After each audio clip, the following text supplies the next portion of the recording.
with some coffee here to help. Jack descended the stairs as if they had personally challenged her, taking them 2 and 3 at a time, until Christopher had to jog to keep pace. Throughout her flight, she never seemed to be working. She remained perfectly serene, cold-eyed and thin-lipped, not breathing hard or struggling in the slightest. She didn't speak. Christopher was worried, but also grateful. He wasn't sure if he would have been able to answer her without gasping. "Do we need to clean the bones before you call them?" she asked, as they walked the last length of hallway between the last stretch of stairs and the basement. There were no students there. They hadn't seen any students since leaving the attic. The campus would have seemed deserted if not for the whispers still drifting from behind closed doors. As it is pretty, but it's not a good thing to dress a dancer. "No," said Christopher, taking the bone flute from his pocket and wrapping his fingers around it, as much for reassurance as for anything else. "She'll rise up clean and lovely. Back in the country of the bones, we would free new citizens by..." He stopped mid-sentence, like he just realized he was about to say something horrible. Jack looked back at him as she opened the basement door. "All right, now I'm genuinely curious. You have to tell me. Don't worry about upsetting me. I once removed a man's lungs from his chest while he was still alive, awake, and trying to talk." "Why would you do something like that?" "Why wouldn't I?" Jack shrugged and started down the stairs. Christopher stared after her for a moment after he started moving again. When he got up, he was definitely... Wait, he said defiantly, "We freed new citizens by cutting through their flesh, big, deep cuts all the way down to the bone. That way the skeletons within could rise up without having to struggle and risk fracturing themselves. Bones heal slow, even outside the body."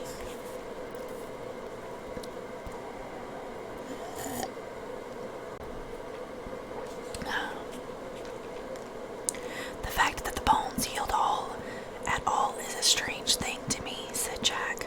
Her voice was quiet. "The rules were so different there for all of us." "Yeah," agreed Christopher, looking at the reddish liquid filling the tub.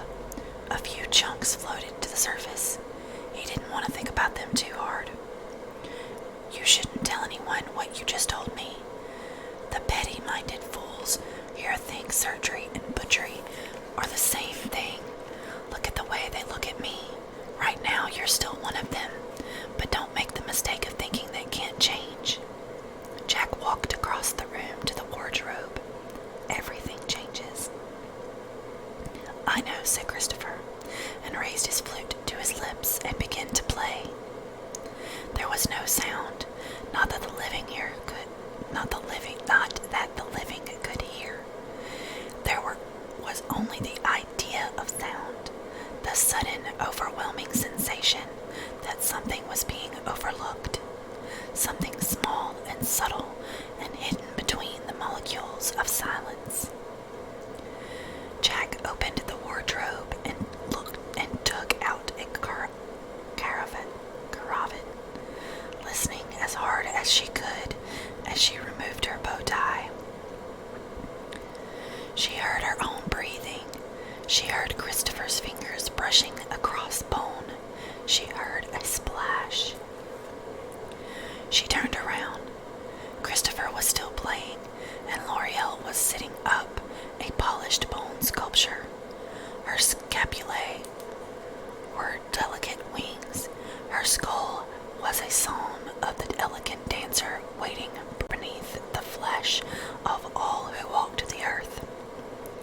There was a pearlescent sheen to her, like opal, and Jack wondered idly whether that was the acid or the magic of Christopher's flute at work. It was a pity she would probably never know. The school, pleasant as it was, didn't exactly go out of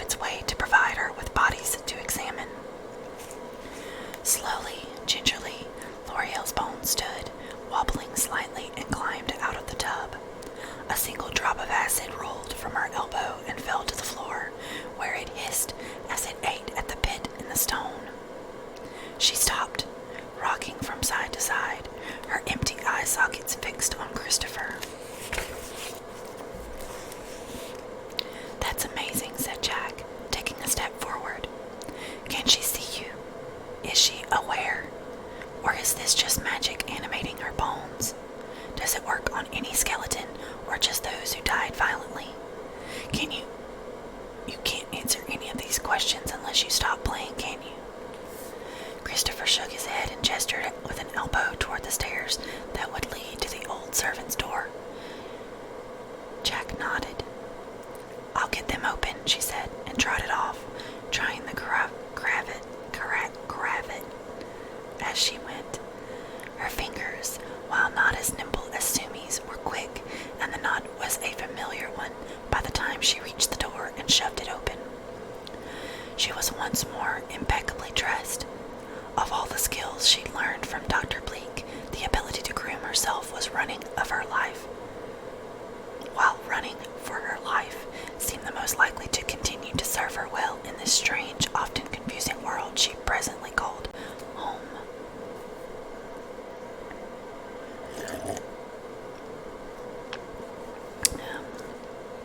Christopher followed her more sedately, playing his silent flute all the way. L'Oreal trailed after him, her toes tapping on the stairs, making a sound that was virtually indistinguishable from the clatter of dried branches on a window pane. Jack stood and watched as the pair walked outside, and then she followed, closing the door. Are we looking for a place to bury her, where she won't be found? She asked. Christopher nodded. Follow me then. Together they walked across the property, the girl, the boy, and the dancing skeleton wrapped in rainbows. Neither of those who still possessed tissue and tongue spoke. This was the closest thing L'Oreal would have to a funeral. It would have been inappropriate to make light of it. They walked until they came to the place where the landscaping dropped away, replaced by tangle and weed and the hard stretch of stony earth that had never been farmed or claimed as anything other than wild wilderness. Eleanor West owned it all, of course. Her family had owned the countryside for miles around, and now that she was the last, every inch of it belonged to her. She had simply refused to sell or allow development of any of the lots surrounding her school. The local conservationists consider her a hero. The local capitalists consider her an enemy. Some of her greatest detractors said she acted like a woman with something to hide, and they were right in their way. She was a woman with something to protect. That made her more dangerous than they could ever have suspected. Wait, said Jack, when they reached the waist. She turned to L'Oreal and said, If you can hear me, if you can understand me, nod, please. I know you didn't like me when you were alive, and I didn't like you either, but there are lives on the line. Save them. Answer me. Christopher kept playing. Slowly, L'Oreal's skull dipped toward her sternum, moving in the absence of muscles or tendons to command it. Jack blew out a breath. See, this could be a Ouija situation where any answers I get from you are just the things Christopher wants me to hear, but I don't think that's the case, she said. Maybe it would have been a week ago, but Nancy's at the school now, and ghosts want to be near her. I think you're still L'Oreal. On some level, deep down. So please, if you can, tell me, who killed you?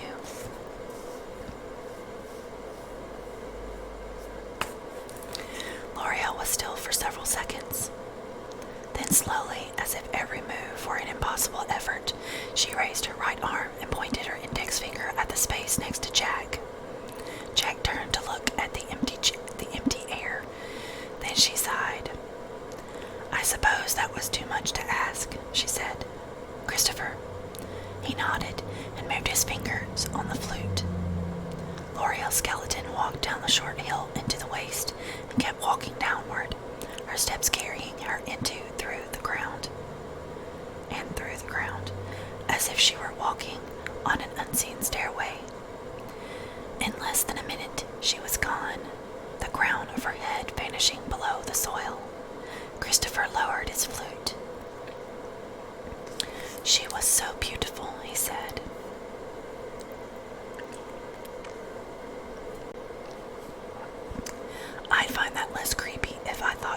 talking about her with the skin on, said Jack. Come on, let's get back to the others. It's not safe to be alone. She turned, and Christopher followed her, and they trudged together across the wide green lawn.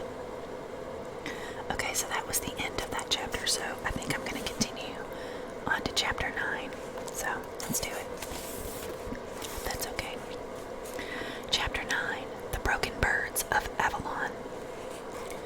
Lunch was a stilted affair, and no one talking, and few students actually eating. For once, Nancy's preference for sipping fruit juice and pushing solid food around her plate without tasting it didn't come across as strange. If anything, the strange part was her willingness to ingest anything at all. She found herself scanning the other students, trying to guess at their stories, their hidden worlds, to figure out what, if anything, would drive them to kill. Maybe if she had been there longer, if they hadn't been such strangers to her, she would have been able to find the answers she needed.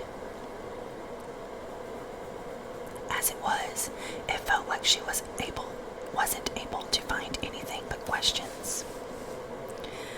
After lunch, there was an assembly in the library, where Miss Eleanor praised everyone for their calm and their compassion and thanked Jack, Nancy, and the others for disposing of L'Oreal's body.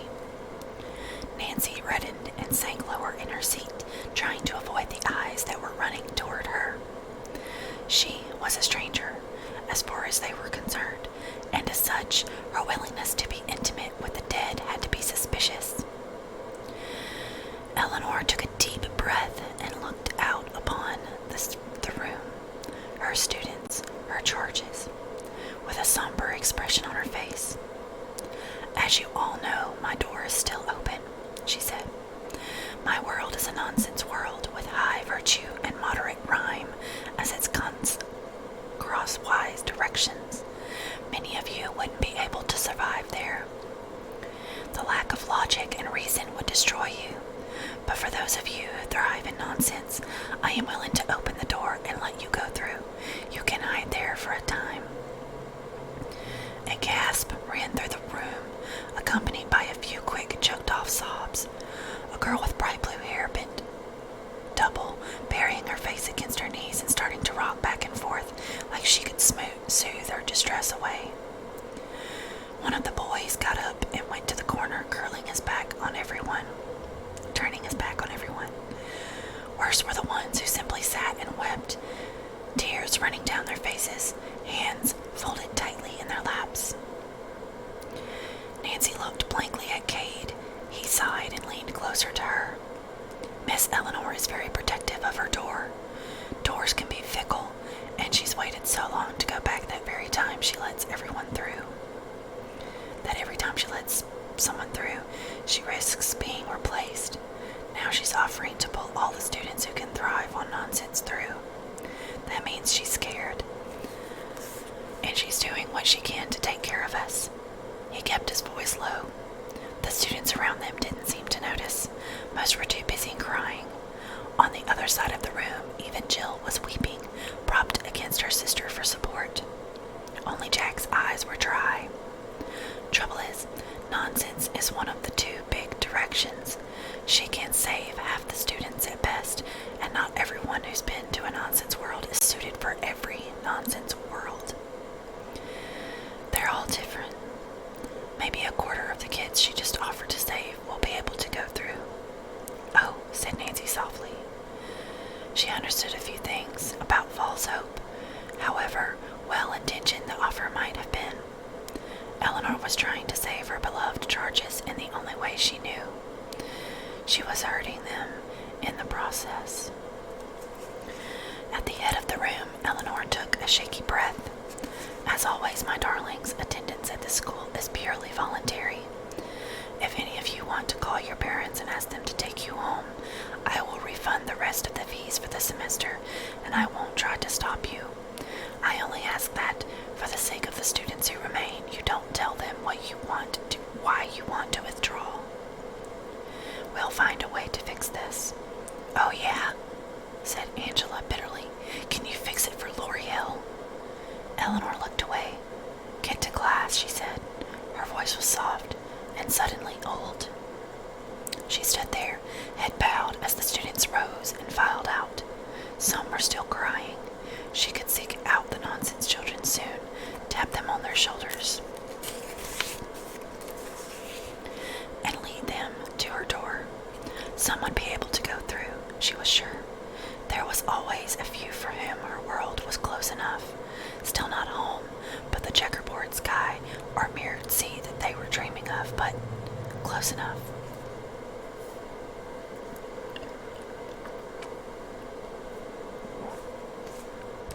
Close enough for them to be happy, for them to start to live again, and who knew, doors open everywhere.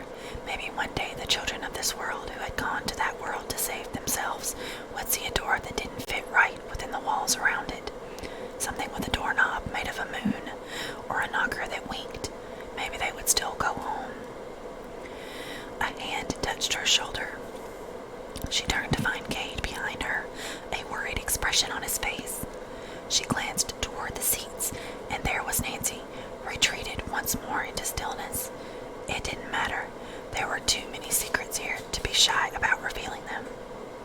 Eleanor turned to Cade once more and buried her face against his chest, weeping.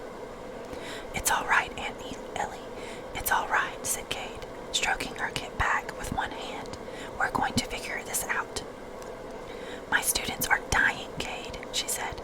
"They're dying, and I can get so few of them out of harm's way. I can't save you. When you found your door, I thought..." "I know," he said. "It's too bad for all of us that I have a logical heart." He kept stroking her back. "It'll be okay, you'll see. You will figure this out. We'll find a way, and we'll keep the doors open, no matter what." Eleanor sighed, pulling away. "You're a good boy, Cade. Your parents don't know what they're missing." His smile in response was sad. "That's the trouble, Auntie. They know exactly what they're missing, and since she's never going to be found again, they don't know what to do with me." "Silly child," said Eleanor. "Now get to class." "Getting," he said, and walked toward the door.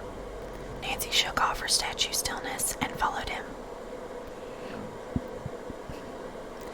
She waited until they were halfway down the hall before she said, "Eleanor is your great-great-great-aunt," said Cade. "She never married or had children. Her sister, on the other hand, had 6. Since my great-great-great-grandma had a husband to take care of her, Eleanor inherited the entire estate. I'm the first of her nieces or nephews to find a door of my own. She was so happy thinking that I'd traveled into nonsense that it took me about a month to admit she was typing me wrong, and I'd been in a world of pure logic. She loves me anyway. Someday all this," he gestured to the walls around them, "will be mine, and the school will stay open for another few decades, assuming we don't close in the next week." "I'm sure we won't," said Nancy. "We'll figure this out before the authorities get involved." Nancy didn't have an answer for that. Classes were perfunctory and distracted, taught by instructors who could sense that the campus was uneasy, even if they didn't, except for Lundy, know why. Dinner was equally rushed, the beef overcooked and dry, the fruit sliced so haphazardly that bits of peel and rind stuck to the outside when it was served. Students went off in 3s and 4s, arranging impromptu sleepovers with their friends. Nancy didn't bat an eye when Cade and Christopher showed up at her room and clutching sleeping bags and flipped a coin for the use of Sumi's bed. Cade won and settled on the mattress, while Christopher rolled his bedding out on the floor. All 3 of them closed their eyes and pretended to sleep, a pretense that, for Nancy, became reality sometime after midnight. She dreamt of ghosts and silent halls where the dead walked untroubled.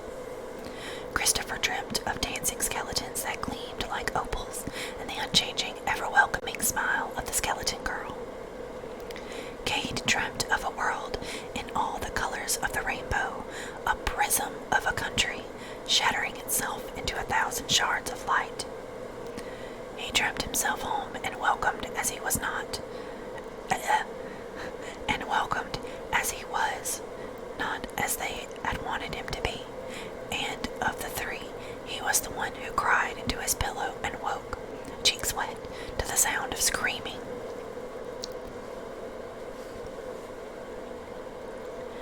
It was far-off sound, coming from somewhere outside the window. Nancy and Christopher were still asleep, which only made sense. They had come from worlds where screams were more common and less dangerous than they were here. Cade sat up, wiping the sleep from his eyes, and waited for the screams to come again. They did not. He hesitated. Should he awake them? Take them with him when he went to investigate? Nancy was already under suspicion by most of her peers, and Christopher would be too if he kept getting involved. Cade could go alone. Most of the students liked him, since he was the one who kept the wardrobe in order, and they would forgive him for finding another body. But when he'd be alone, and if neither Nancy or Christopher woke before he got back, they would worry. He didn't want to worry them. Cade knelt and shook Christopher by the shoulder. The other boy groaned before opening his eyes and squinting up at Cade. "What is it?" he asked, voice heavy with sleep. "Somebody just screamed out near the trees," said Cade. "We need to go see why." Christopher sat up, seeming instantly awake. "Are you taking Nancy?" "Yes," said Nancy, sliding out of her bed. Screams hadn't been enough to wake her, but speech had. In the halls of the dead, no one spoke unless they wanted to be listened to. "I don't want to stay here alone." Neither of the boys argued. All of them shared the same fear of being left alone in this suddenly haunted house, where the ghosts were nothing they could understand.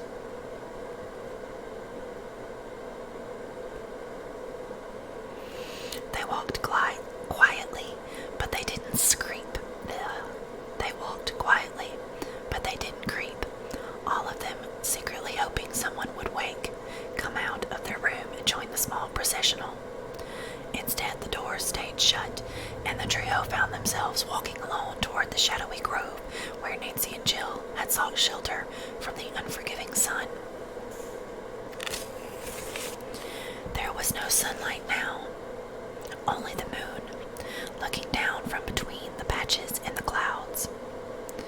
Then they stepped into the trees, and the moonlight became too much to bear, for the moonlight was enough to show Lundy lying small and silent on the ground, her eyes open and staring into the leaves.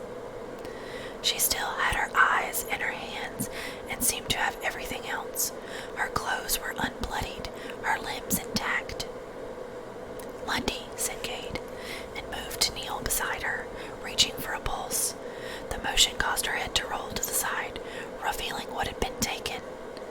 Cade scrabbled away, shambling to his feet before running into the other side of the clearing and vomiting noisily into the bushes. Nancy and Christopher, who were less disturbed by gore, looked at the empty bowl of Lundy's skull and stepped a little closer together, shivering despite the warmth of the night. "Why would someone take her brain?" asked Nancy. "I was about to ask you the same question," snarled Angela. Nancy and Christopher turned. Angela was standing at the edge of the grove, a flashlight in her hand and several shadow-draped students behind her. Shining the light directly in Nancy's eyes, she demanded, "Where is Seraphina?"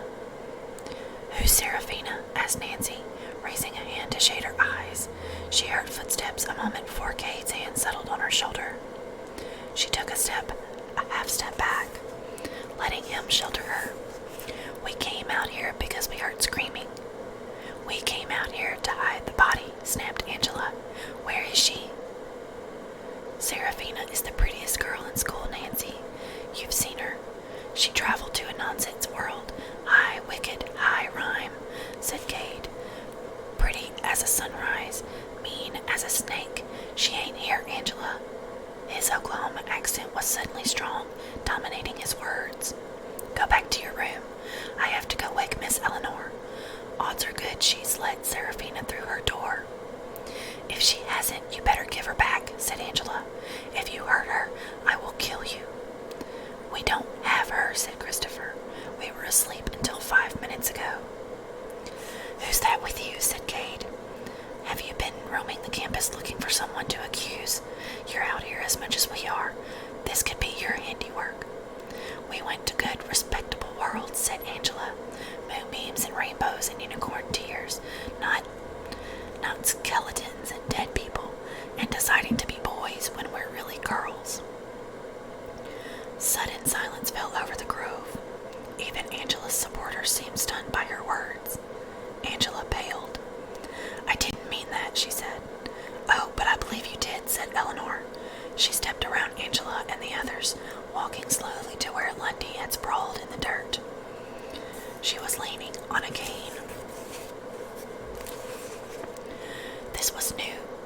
as were some of the lines in her cheeks.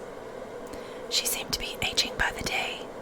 Ah, my poor Lundy, I suppose this may have been a kinder death than the one you were looking forward to, but I still wish you hadn't gone. Ma'am, began Cade. All of you go back to your rooms, said Eleanor. Angela, we'll speak in the morning. For now, stay together and try to survive the night. She braced both hands on her cane and stayed where she was, looking down at Lundy's body. My poor girl. But I am still headmistress here, at least until I'm dead, said Eleanor. Go. They went. Their tiny group managed to stay together until they had reached the front steps. Then Angela turned on Cade and said, I meant what I said. It's sick how you pretend like you're something you're not. I was about to say the same thing to you, said Christopher. I mean, you always did a pretty good job of pretending to be a decent human being. You had me fooled. Angela gaped at him. Then she turned and stormed up the stairs with her friends at her heels. Nancy turned to Cade, who shook his head. It's all right, he said. Let's go back to bed. I would prefer if you didn't, said Jack. The three of them turned. An usually dapper mad scientist was standing by the corner of the house, drenched in blood, clenching her left shoulder and her right hand, blood trickling from between her fingers, bright enough to be visible in the gloom.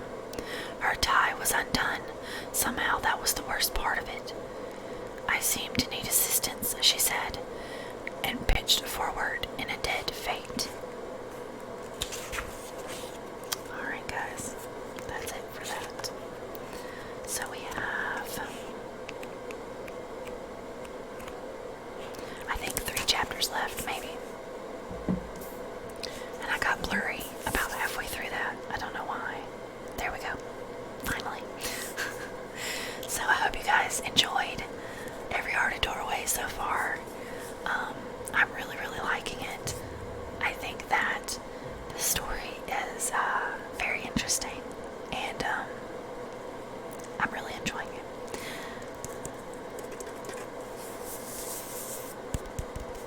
I hope you guys are excited for the next chapter, and if you want, please subscribe and like this video. Let me know how you're enjoying the story so far.